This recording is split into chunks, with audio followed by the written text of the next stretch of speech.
Hi everybody. Well, I wanted to provide you guys an update on how things worked out yesterday with the change in or the potential change in our plans. So I came down to Irvine and with my wife and daughter on the other side.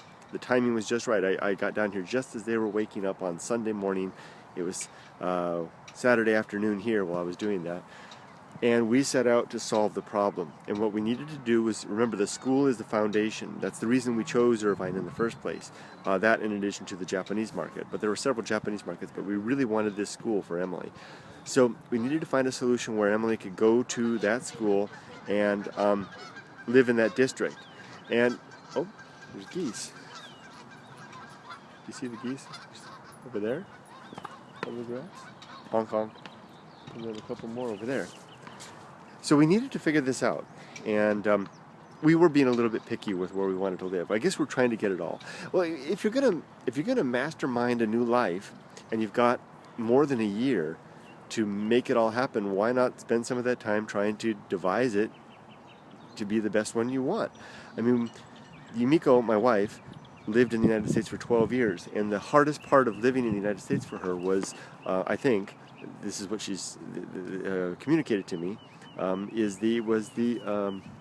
apart from being away from her family, was not having ready access to Japanese grocery items so she could cook Japanese food. She's a really good cook, and she loves to cook Japanese food. And when we lived in Santa Barbara, blessing, beautiful place that it was, it just didn't have the stuff, and she had to improvise, and we would make periodic trips down to Los Angeles to go to the Japanese market here. It was tricky. So when we found out that Irvine had exceptional schools, was the safest big city in the United States for 10 years running, according to the FBI, and also had a Mitsuwa Japanese market, we decided we would go for the gold and try to get it in a situation where we could have all of those together. We wanted to live in a community where we could be within practically just bicycling distance to the supermarket, the school, and we added to that the commute for me, so I could be in a place where I could easily get on the freeway for my commute. And so that's what we were striving for. Maybe call us asking for too much. Maybe we are, but like I said before, this is practically 2 years of effort to try and make this happen. So it's a good way to spend our time. We've had a lot of fun. Emily has participated in this throughout the process. So I have on my phone, I have Line that I connect to Yumiko. I have an individual channel. Line is like a communicator app on our iPhones. I have one channel to Yumiko, one channel to Emily, and one channel to both.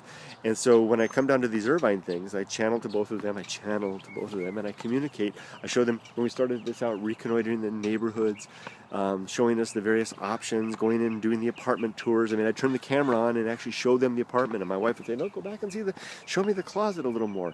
And so let's take a little walk as we go. And the wind has died down. I was hiding from the wind there. And so as we did that, we would decide on these things together. Remember, keeping in mind that we had this one school in mind, so it was all in that area.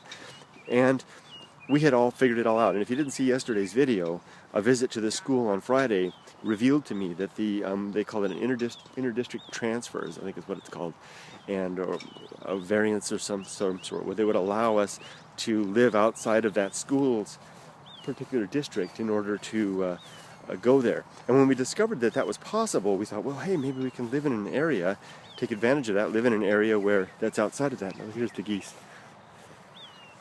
Well, kind of a cloudy day, isn't this nice? It's one of the Irvine lakes over there. There are 2 Irvine lakes. And there's some handball courts over there. I'm just out walking around. I'm going to go see one more apartment complex in about an hour and a half. And so I'm just I parked the car and I'm just walking all around, just trying to make myself familiar with my new community. So like I said, maybe we were going for too much, but we thought, as long as we can have that variance, we'll live in the area we want, and then, which happened to be just the what do they call it, gerrymandering, you know? Remember how they learned that in civics class? How the evil politicians would redraw the district lines?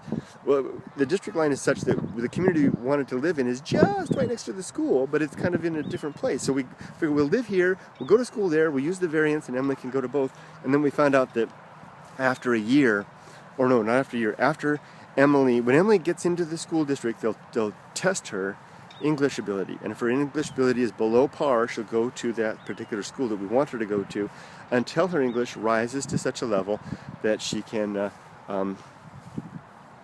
be mainstreamed. And what we didn't know, and I found out on Friday, was that that would take her back to the school in our district. So we don't want that to happen. We don't want Emily to transition like that. So we've come up with a solution that may involve us moving. So we will start off in the one area, and Emily will stay in that school, and then we will possibly then move a few neighborhoods down to another area in a couple of years, when Emily passes, or in a year when Emily passes that test and moves on. Emily's been, excuse me, a real trooper, and she's been following. She's aware of all of this, and she said, I don't mind changing schools. Yeah, but she's just a kid. I'm sure she'll gain friends and the like, and she'll probably want that. The reason that we don't want to live in the second area, okay, let me explain this. It's not just a matter of taste. The second place that we'd move to eventually is a long ways away from the school. I don't know why this is, it's complicated, but it would be a 30-minute walk each way, over a freeway, and then a long bus ride. Whereas the first place we live, Emily just walks to school or rides her bikes to school. It's real easy. See, so it's more than just that.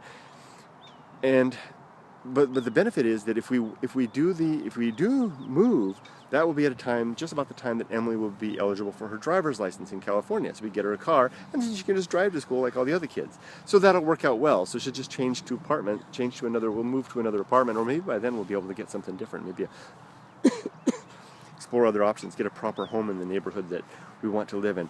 So anyway, what we're going to do is, and this was Emily's suggestion, she said, Mom, Dad, she told us yesterday, she said, let's just stick with our current plan, go with where we're going to live, and we'll deal with it in a year. We'll solve the problem in a year from now. And Mom and Dad, my wife and I, are going to, our primary focus is to make sure that whatever school she starts in, that's the school she stays in. And if we have to move ourselves, gerrymander our own lives around that, we'll try to find a way to do that. So that's what's happened. That's where we stand. I'm going to sign off for now. The geese are kind of following me. Honk, honk, honk, honk, honk. Oh, I don't want to scare them. And I hope you all have a great day. Thanks for all the comments. And by the way, Eric Surf 6, wow, you're showing me you're the man. You commenting to all the comments on that video where you and I were together, the got some video. Thank you for that. I really appreciate you showing me the way, man. You're the master. Talk to y'all later. Bye bye.